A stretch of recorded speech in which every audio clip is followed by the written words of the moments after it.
The pit bull wrapped his paws around the sleeping baby and refused to let go. When Sarah tried to pick up her son from the crib, Duke growled at her. Her own dog wouldn't let her near her own child. She reached for her phone to call animal control, but then she saw something behind the crib that made her freeze. Before we continue, don't forget to like and subscribe so you don't miss another touching story like this. Also, drop a comment. Where are you watching from and what time is it right now? Sarah hadn't slept more than 3 hours straight in weeks. Little Noah had colic. He cried all night until her head throbbed and her eyes could barely focus. Her husband David worked the night shift at the factory, leaving her alone in their small house with a crying baby and mounting exhaustion. She started making mistakes, putting milk in the cupboard, forgetting to lock the front door, once even leaving the stove on for 2 hours after warming a bottle. Duke, their 5-year-old pit bull, had been part of the family long before Noah was born. David's dad had given him the puppy, and Duke had always been gentle. A big, strong dog with the heart of a lamb. When Sarah brought Noah home from the hospital, Duke sniffed the baby once, then lay down beside the crib like a watchful guard.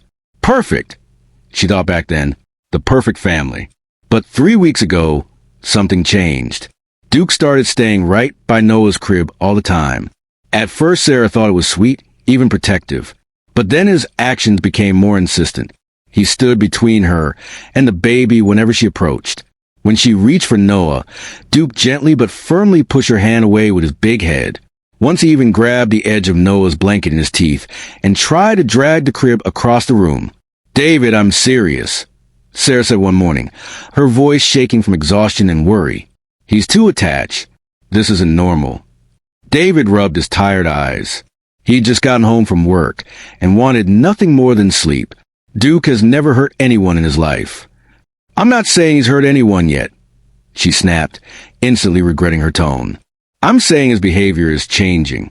He won't let me near my own child." "Our child," David corrected quietly. "And maybe he's just watching over him. Dogs sense when babies need protection." "This isn't protection, David. I don't know what it is, but it scares me." David let out a heavy, weary sigh, the kind two exhausted people share when they're too tired to really talk. "What do you want me to do?" "I want you to think about keeping him outside, or at least away from the nursery." The words hung between them like a broken promise. They'd never even considered getting rid of Duke, but extreme exhaustion makes people say things they don't mean, or maybe things they're too afraid to admit. The tension in the house grew every day. Duke's behavior got worse. He lay across the nursery doorway, forcing Sarah to step over him. When she picked Noah up to feed him, Duke followed, making soft, whining sounds in his throat. His eyes never left the baby, dark, focused, unblinking. One night, Sarah reached her breaking point. Noah had been crying nonstop for 3 hours. Nothing helped. Not feeding, not changing, not rocking, not singing. Her ears rang. Her body shook with fatigue. When she finally got Noah to sleep and laid him in the crib, Duke immediately jumped up and pressed his whole body against the bars. "Duke, no," she hissed, trying not to wake the baby. "Move." Duke didn't budge. "Duke, I swear to God." He turned his head toward her, and for the first time in 5 years, she saw something in his eyes that chilled her. Not anger. Something worse. Desperation. "Out," she whispered, pointing to the door. "Now. Out." Duke whimpered softly, a sound so sad it squeezed her heart despite her anger. But he didn't leave the crib. Sarah grabbed his collar. Duke resisted, paws digging into the floor, muscles tensing under her hand. There had never been a struggle like this between them. She pulled harder. He pulled back, his eyes locked on the crib. "Out," I said. Her voice grew loud, sharp, hysterical. Noah stirred but didn't wake. Duke's ears flattened, but he still wouldn't move. That's when Sarah decided. Tomorrow, Duke stays outside. She couldn't keep fighting her own dog for access to her own baby. She let go of the collar and left the room, shutting the door. Duke immediately pressed himself against it from the other side. The next morning, soft winter light filtered through frosted windows. Sarah woke up on the couch where she collapsed. Her neck ached, her eyes burned, From the nursery came quiet sounds. Noah was awake, but for once, he sounded content. The rare sound of a happy baby washed relief over her. She walked slowly down the hall, already planning how to tell David her decision about Duke. The nursery door was slightly ajar. She pushed it open. Duke stood beside the crib, every muscle tense and ready. When Sarah entered, he didn't even glance at her. Instead, he barked, sharp, wild, furious. The sound shattered the quiet room. Noah immediately started crying. "Duke, what the hell?" Sarah stepped toward the crib. Duke leaped between her and Noah, not attacking, but blocking. He barked again, a clear warning, then did something that made her freeze. He wrapped his front paws around Noah, pulled the baby against his chest, and began backing away toward the wall. "Duke, stop. You'll hurt him." But Duke wasn't hurting Noah. He was protecting him. His body curled around the child like armor. His head, twisted back, toward the wall behind the crib. Lips pulled back, teeth bared. Sarah's anger melted into confusion, then fear. "What's there? What do you see?" She slowly walked around Duke and looked at the wall behind the crib. Nothing obvious. The same wall as yesterday, last week, last month. The same outlet, half hidden by the crib frame. Sarah stepped closer. A faint smell hung in the air. Not dirty diapers or spoiled milk. Something sharp, acrid, burning. Her eyes locked on the outlet. A dark spot. A charred mark on the white plastic cover. And there, barely visible, a thin wisp of smoke rising from behind the plate. Time stopped. Everything Sarah thought she knew flipped in an instant. Duke's constant presence. His refusal to leave a nursery. His desperate attempts to drag the crib away. He wasn't jealous. He was trying to warn them. "Oh my God," she breathed, and louder, "Oh my God." She snatched Noah from Duke's protective hold. Her hands shook so badly, she almost dropped him. Duke didn't resist anymore. He just watched her, panting heavily. His tail gave a small wag, as if saying, Finally you understand."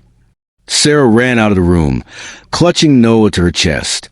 In the living room, her trembling fingers grabbed the phone. 911. The numbers blurred. She could barely press them. 911, what's your emergency? "Fire," Sarah gasped. "Electrical fire in my baby's room. Smoke behind the wall. Ma'am, you need to leave the house immediately. Take the child and anyone else and get outside right now." Sarah was already running, fumbling with the front door. Duke pressed against her legs, urging her to safety. Cold morning air hit her face.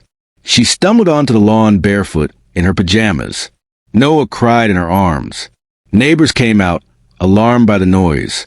Mrs. Thompson from next door ran over with a blanket. "Sarah, what happened?" "The wall," Sarah said, teeth chattering. "The wall in Noah's room is burning." Fire trucks arrived in 6 minutes. Sirens sliced the morning quiet. Firefighters in heavy gear rushed in with axes and tools. Sarah stood on the lawn, helpless, watching them enter. Duke sat pressed against her legs. His warm body was the only thing keeping her upright. David arrived 20 minutes later. He'd gotten her panic call on his way out of the factory. His face was white with fear. "Are they okay?" he asked Mrs. Thompson. She pointed to where Sarah stood, Noah wrapped in a blanket. Both safe. He ran over, wrapped his arms around Sarah and Noah. His body shook with relief. Duke squeezed into the hug, and for the first time, no one pushed him away. An hour later, the fire chief approached them. His face was serious. "You got lucky," he said bluntly. The wiring behind that outlet had been failing for weeks, maybe months. It finally got hot enough to ignite the material inside the wall. Another hour or two, and it would have been a full house fire. Sarah's legs buckled. David caught her. "We didn't even smell anything," David said in a hollow voice. "You wouldn't have until it was too late," the chief replied. The fire was trapped in the wall cavity. By the time smoke reached the room, it would have spread everywhere. Your son's crib was right against the source. "The dog," Sarah heard her own voice say. "Our dog knew." The chief looked down at Duke, who sat alert at Sarah's feet. Dogs sense temperature changes and strange smells long before people do. His behavior probably saved your son's life. Save your son's life. The words hit Sarah like a wave. She dropped to her knees on the lawn and wrapped her arms around Duke's thick neck. I'm sorry, she whispered into his fur. I'm so sorry. I thought the danger was you. I didn't understand. Duke turned his big head and licked her face once, soft, like a mother's kiss. In his dark eyes there was no blame, only the calm, timeless patience of a creature who knew his purpose even when no one else believed him. David knelt beside her, placing a hand on Duke's back. He stays with Noah from now on, he said quietly. No discussion. Always, Sarah agreed. Always. Some protectors wear badges and uniforms. Others wear fur and ask only for trust. What we fear is often guarding us from what we can't see. And sometimes love looks exactly like a dog who refuses to leave. Did you like this story? Would you trust your dog in a moment like this? Yes or no? Write in the comments below.